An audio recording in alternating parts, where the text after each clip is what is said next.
KPCC jumbo കമ്മിറ്റിക്ക് സാധ്യത. ഭാരവാഹികളുടെ എണ്ണം 100 കടന്നേക്കുമെന്നുള്ള സൂചനയാണ്. ജനറൽ സെക്രട്ടറിമാരുടെ എണ്ണം 35ആയും സെക്രട്ടറിമാരുടെ എണ്ണം 80ആയും ഉയർത്തിയേക്കും. ദില്ലിയിൽ തിരക്കിട്ട ചർച്ചകൾ നടക്കുകയാണ്. പത്തനംതിട്ട, പാലക്കാട്, കാസർഗോഡ് ജില്ലകളിൽ DCC അധ്യക്ഷന്മാർ മാറണമോ എന്നതിൽ തീരുമാനമായിട്ടില്ല. തിരുവനന്തപുരം, കൊല്ലം, ആലപ്പുഴ, കോട്ടയം, ഇടുക്കി DCC അധ്യക്ഷന്മാർ മാറുമെന്ന് ഉറപ്പായിരിക്കുന്നു. അതിനിടെ പാർട്ടിയുമായി ഇടഞ്ഞു നിൽക്കുന്ന തരൂരുമായി ദീപാദാസ് മുൻഷിയും KPCC അധ്യക്ഷനും ചർച്ച നടത്തിയെന്ന വിവരങ്ങളുമുണ്ട്.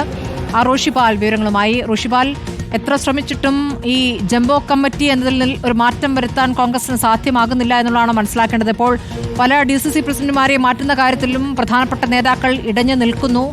എങ്ങനെ പോകുന്നു ചർച്ച? സ്മൃതി, തിരക്കിട്ട ചർച്ചകളാണ്, നിർണായക ചർച്ചകളാണ്. കാരണം ആദ്യഘട്ടത്തിൽ മുതിർന്ന നേതാക്കളുമായി സംസ്ഥാനത്ത് KPCC അധ്യക്ഷൻ സണ്ണി ജോസഫ് ചർച്ച നടത്തിയതിനു ശേഷമാണ് MP-മാരുമായി തുടർ ചർച്ചകൾക്ക് ദില്ലിയിലേക്ക് പോയത്. MP-മാരുമായുള്ള കൂടിക്കാഴ്ചകൾ തുടരെ നടത്തുന്നു. മുതിർന്ന നേതാക്കൾ രമേശ് ചെന്നിത്തലയുണ്ട്, VD സതീശൻ അടക്കമുള്ള നേതാക്കൾ ദില്ലിയിൽ തുടരുന്നുണ്ട്. ഇന്ന് രാത്രിയോടെ തന്നെ പട്ടിക ഹൈക്കമാൻഡ് കൈമാറാനാണ് നേതൃത്വം ലക്ഷ്യമിടുന്നത്. സണ്ണി ജോസഫൊക്കെ തിരക്കിട്ട ചർച്ചകളാണ്. ഹൈക്കമാൻഡ് പ്രതിനിധി ദീപാദാസ് മുൻഷിയുമായും ഇടയ്ക്കിടയ്ക്ക് ചർച്ച നടത്തുന്നുണ്ട്. മുഴുവൻ DCC-കളും പുനഃസംഘടിപ്പിക്കേണ്ടത് ആവശ്യം ചില നേതാക്കൾ ഉയർത്തുന്നുണ്ട്. പക്ഷേ ആദ്യഘട്ടത്തിൽ 9 ജില്ലാ കോൺഗ്രസ് കമ്മിറ്റികൾ അധ്യക്ഷനെ മാറ്റാനാണ് ആലോചിച്ചത്.